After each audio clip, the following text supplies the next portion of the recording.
Welcome to the Spirit of Junkanoo in the Bahamas. In this edition of the Spirit of Junkanoo, we feature Quentin Barabbas Woodside, a Junkanoo legend and proprietor of Junkanoo World.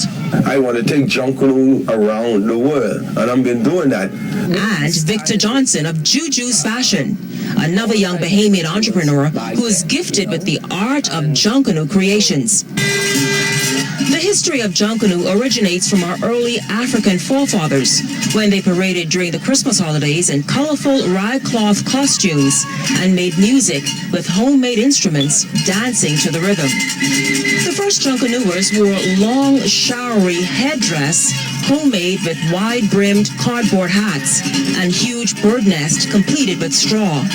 Around 1920, when crepe paper came in use, skills in the art of costuming increased. Costumes became more sophisticated. This improvement brought in the use of banana leaves, coconut straw, palm trees, tissue paper, newspaper, and sponges. Well, the sponge, then, I don't know if you're familiar with sisal. We used to beat the sisal on the rock to thread the cardboard together. We didn't have the cord back then.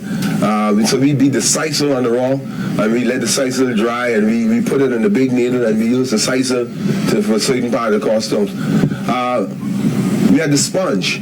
We had sponge costume. And if you could remember, Perry Christie, our former Prime Minister, he had a sponge costume back then. And then we had the newspaper. We had Tatch. We had, a matter of fact, we even had goatskin costume. I remember back in the tribe, Harry Bannister wear the goatskin outfit. So, you know, we came from way back then to now with the crepe paper. Then we had the tissue paper, the colorful tissue paper. Then we have crepe paper. Then we used a little cloth. Now we have a little felt in colors, you know. So it really evolved from then to now. This diversity of knowledge and talent in the art of costuming enriched the festival with ideas and themes and innovated the use of tools and resources that transformed folk art into fine art. It's in a form of many different materials incorporated with crepe paper, decorations, and numerous amount of stuff. But you know, you may see that comes to mind. Even the straw plait. Junkanoo always revolving around and around, and we started with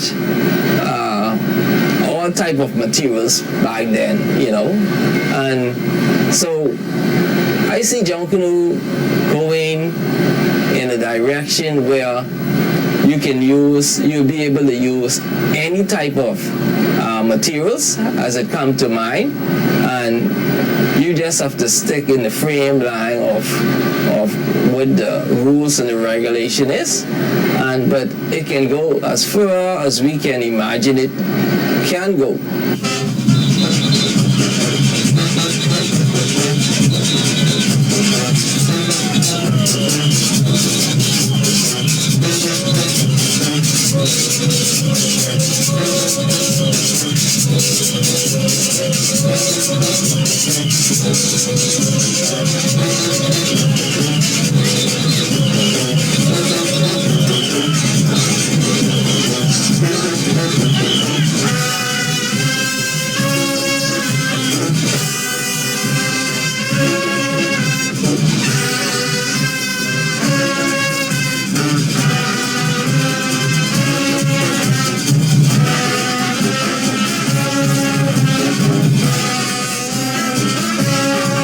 Magnitude of tricks in Junkanoo today has really helped in improving the look of the parade. And you do need the glitz and glamour because we're taking this thing worldwide to Broadway. Because back in the early 70s, when I traveled a lot with Zaya, Bahamian, and I traveled with Ministry of Youth and Sport, and I traveled with Mr. Ronald Sims and Paul Knowles. I did extensive travel in my early age. And when I get my per diem money, I would instead of buying food, what I will do, I will go into these little trickle shops and buy little jewels to put on my costume. So when Gus back then would say, oh, Barabbas, I need you to step up and lead the backline drum or Walla. Back then I was in the Saxons and then they moved on to the Wally. So my costumes would be like glitz and glamour and the backline, and then I led my big costume. So every time I go to shop, I buy like jewels and glitz and glamour and glitter, and then eventually it caught on. Then Harry Cooper came with a different style with the studs part of it, and that's the pushing studs. And then you find it, I won a lot of best costume back then. You couldn't beat me with the best costume. It's not that I had the best pace costume, I knew, but I had the prettiest costume.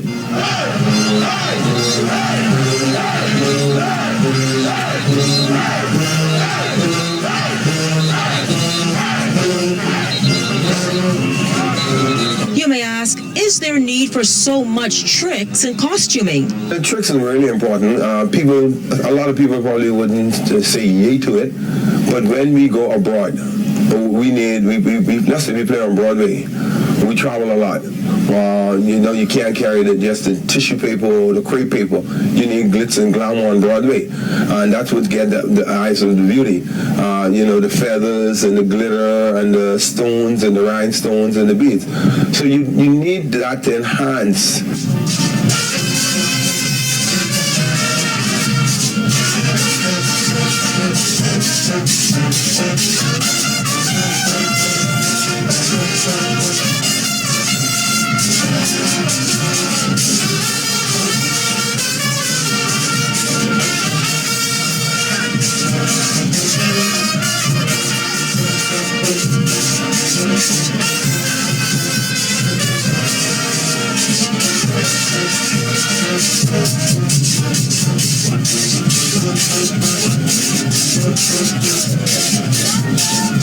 This just goes to show you what you can do with a hat. You can beautify it with the tricks. And John, if you pass me one of those other hats, and then you look at it and you will see the sheriff is in town. And if you look at this hat, it's a plain hat, but we can bring that to light with the tricks, and that's the difference of it. Tricks is glitz and glamour. It's just plain. The drum. Let's say this is the goatskin drum. It's a can.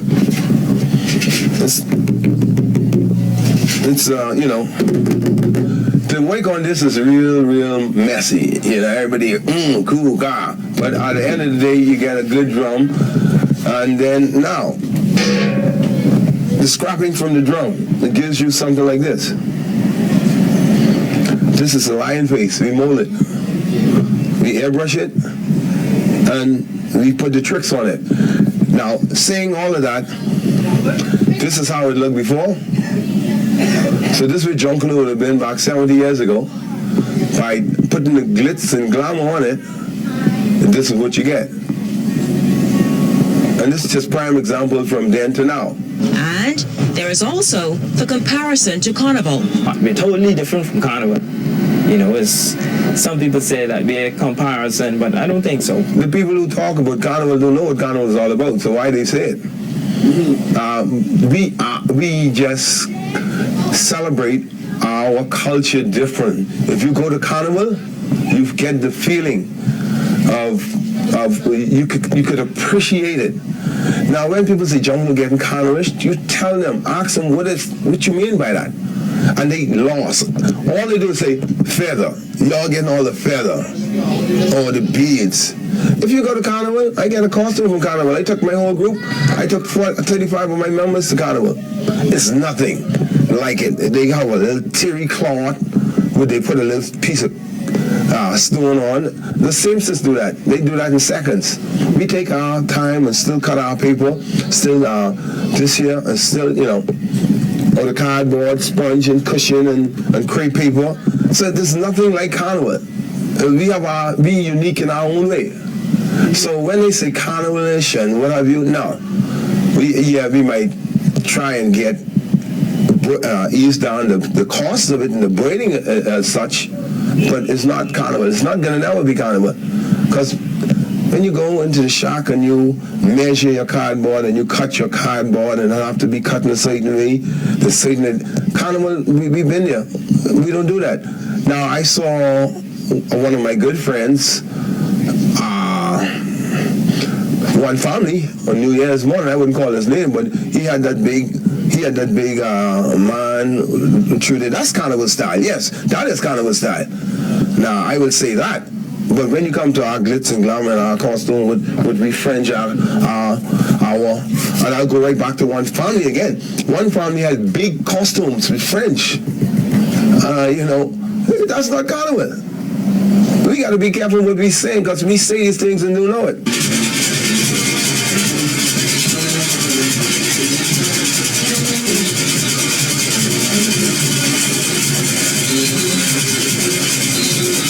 Thus opening the doors for many Bahamian entrepreneurs who saw the need to develop Junkanoo as a business. With this, I'm sure that we really can make a living, and we can actually go as far as we want to take ourselves. Now, if we're going to limit ourselves as to how far we go, we're not going to accomplish that much. It's a 50-50 catch for me, because here it is, I let my heart get in the way. It could be a very lucrative business, but when you look at my comrades, my B group, my brothers and sisters who all sponsor, and I could say this with my hat off, I assist them a lot. The B groups, so if they don't have a gallon of glue, I will donate that. I will donate brushes. I will donate papers to various groups. They can come here and vouch that. So when you donating and you in it for a business, you have to put one aside. If I just was a businessman to reap everything, it could be very lucrative. But I'm in the position, I help a lot. Even the A groups, I help a lot of them. They fall short with funding, and I credit stuff, and some don't even pay. So it's not a good business practice. But to answer your question, yes, it could be a lucrative business. During those early days, most of the young men was involved in Junkanoo. So Victor Johnson of Juju Fashions is taking Junkanoo Fashions to another level. And building costume at an early age, I decided to try to build costumes according to how the fashion of my training was done. And over the years, it has developed. And so at this present time in my life, I did merge Junkanoo and fashion designing together.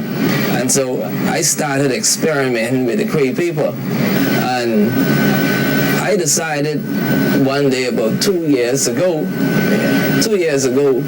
it maybe it been about 3 years ago, that it would be a good idea for people to come and see Junkanoo on a different level. And I was thinking how to go about to do it. And so I spoke with a few persons concerning it. Now, my concept may not have come across to them pretty well what I was trying to do. To remove Junkanoo from Bay Street in a theater setting and have it like a fashion or a fashion parade, exploring the taste of Junkanoo in a way that, people can really understand and see the costumes to the fullest.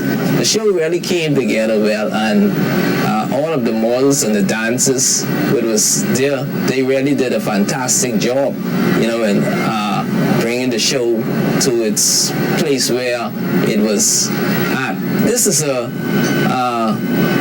piece that I done, and it is called Mirror, Mirror on the Wall, because our theme for last year. Now, this piece, it took something like about 18 hours to complete.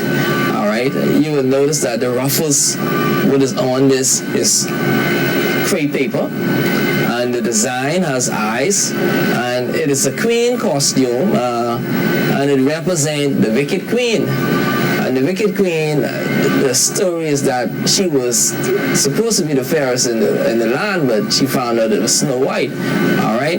So the eyes on it is portraying that, you know, she was able to see all around the world. Okay. And this costuming, as beautiful as this look, you know, I can't give myself all the credit for this, because I have a master decorator with me. While she's decorating most of the costumes here, I'm willing to take this as far as I can take it, you see. And it may not be right here in the Bahamas. You know, I'm right now talking with some people who has a very much interest in the show, and so I don't know, time will tell where it should go. And I believe that it's going to be profitable as the show kick off next year. A lot of plans in place for next year's show. All right, and the people is going to see a lot more from the show, from Juju. The show I will know named Junkanoo. You see, so people are going to see the crepe paper in its fullest, all the designs. I just brought out 2 pieces of crepe paper designs this year, and so next year I have mastered basically all the areas in dressmaking designing with crepe paper, like the pleating, the ruffling, the flunking. I have done a lot of shapes and designs with the crepe paper. So next year's show, I'm going to bring the whole thing out so people can see the work that I can do with crepe paper and what crepe paper can do, you know.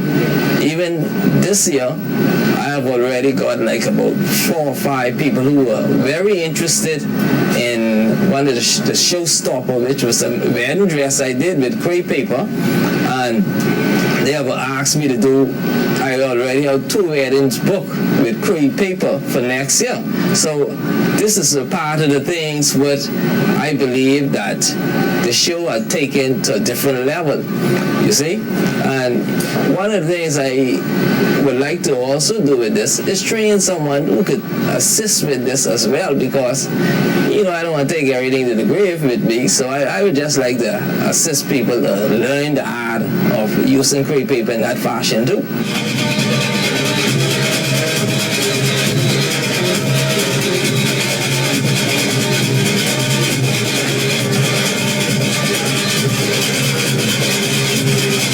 I don't know how well judges will take this on Bay Street, okay, because it's a new swing to Junkanoo when they see designs look in this type of fashion.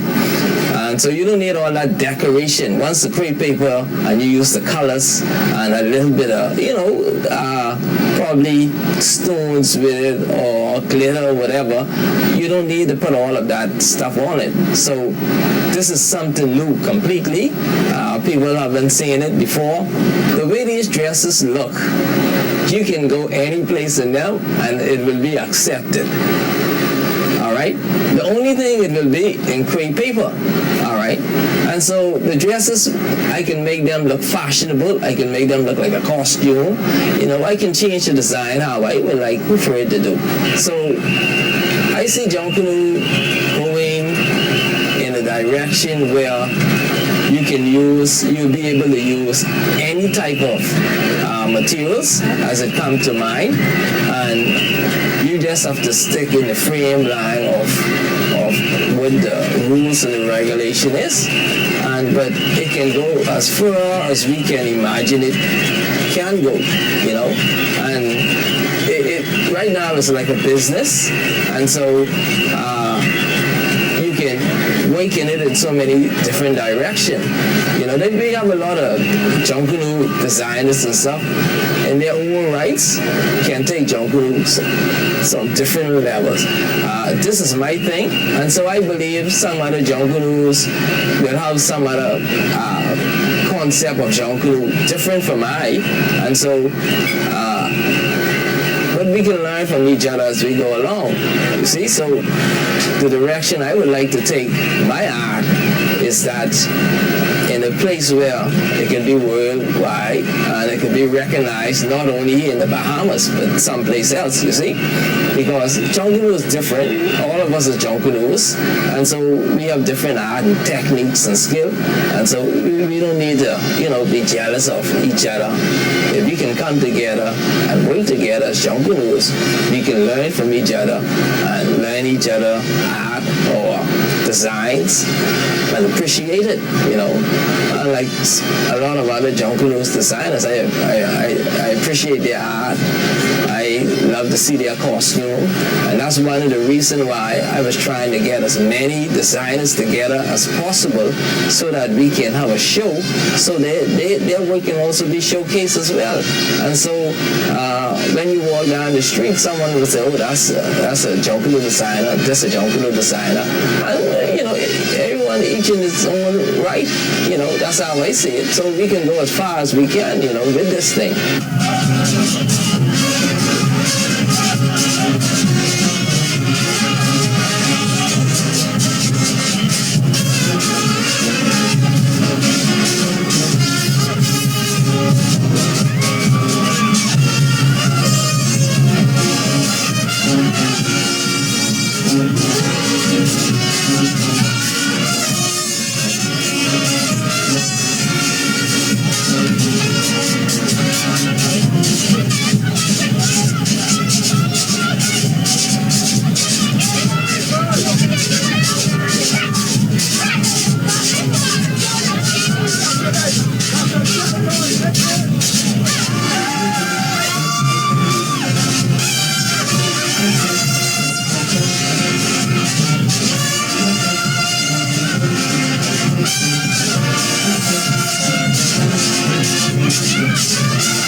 Quentin Barabbas Woodside of Junkanoo World is making the art of Junkanoo his business. Welcome to Junkanoo World. Junkanoo World is a place we're building like Disney World. I didn't meant it when I said that, but when I see where I can take Junkanoo, now I'm looking at Mr. Disney World, I'm looking at Mr. Mardi Gras. I want to take Junkanoo around the world, and I've been doing that. And mind you, by you seeing this, it didn't dawn on me till I realized I'm doing what this is saying, Junkanoo World. We taking it to the people. We bringing the children into Junkanoo World, educating them about Junkanoo. We're bringing tourists here at our spot to Junkanoo World so they can carry it back into the world and say, listen, I've been to the Bahamas, I had a great experience at Junkanoo World, and they can explain exactly what experience they had here at our property in Junkanoo World. What you find in Junkanoo World gift shop? We find, we have authentic stuff made out of our seed. It's a tree. Believe it or not, we have these trees all along the highways and byways, and we make a little earrings out of them. And you will come on the premises and meet people making these handmade, all right? And then we have a lot of stuff of the coconut, earrings of the coconut. So you'll see a lot of this right here on the premises. Then if you come right along here, you have gifts of the coconut as well, the Christmas gifts. With the little stick of Bahamas on it, it's the coconut. Underneath, you see the Junkanoo World. Underneath, you see the sign, Junkanoo World. Handcraft right here in the eye. Now, these bags, what you see, these beautiful bags here, a friend of ours from Cuba teaching us how to make these. And he's going to teach the Bahamian people right here in the eye, on premises. And in all the bags will have our Barabbas and the tribe, Junkanoo World, and his print on them. Okay, so it's nice bags, nice gifts for the ladies. So Junkanoo's open an avenue for trade with other countries. Yes, sir. And by you saying that, ladies, right over here, by you saying trade with other countries, we have a friend from Honduras. It's going to come down in here and teach us how to make this. These little purses. This is of the leather skin as well.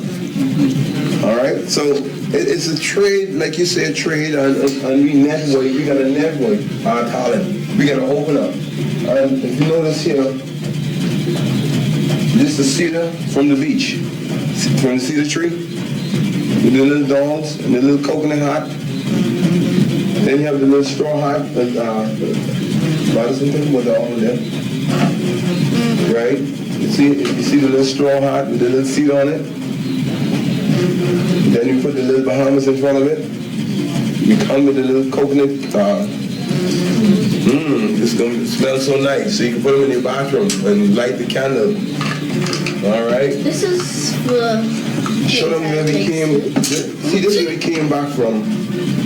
1940s. Way back then. On the coconut, when you didn't have no silverwares. So you got to evolve. This is the spoon of the coconut, and this is the coconut. This would be used to eat our soup. Our great grandparents used to eat the soup and thing from. Before we have these chinawares and stuff. And here you go. Oh, the goat skin again. We have the little drums. So many items. This is goat skin. We don't throw it away no more. So we find things to do. So when the tourists come through, you sell it for a little $3, and they will take a little tribal home with them. And they're made out of tuna cans. Okay, good.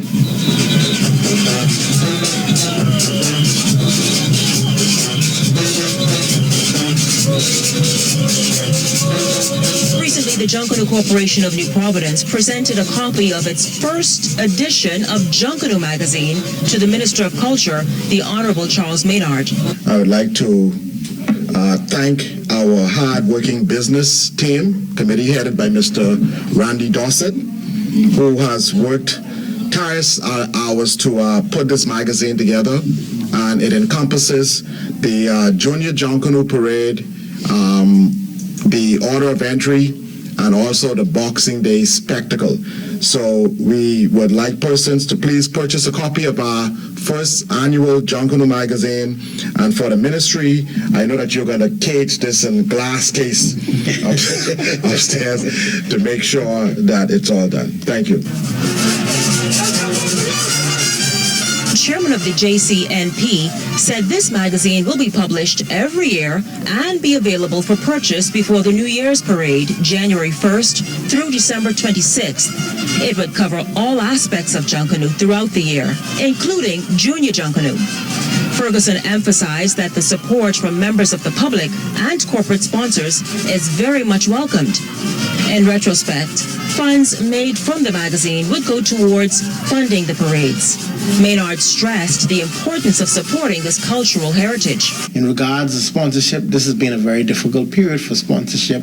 A lot of the corporate citizens in the country are not really in a position to do what they used to do in terms of supporting Junkanoo generally and groups in particular. And so we've been really working hard to bring Junkanoo to some kind of self-sufficiency. And we've been doing that through a number of initiatives that relate directly to the parades and some things that don't relate directly to the parades. So we want to be able to create a full 365-day-a-year program for Junkanooers and for artisans, for them to be able to survive off of their art as individuals and to be able to support groups so that they don't have to go begging to the corporate citizens in the country.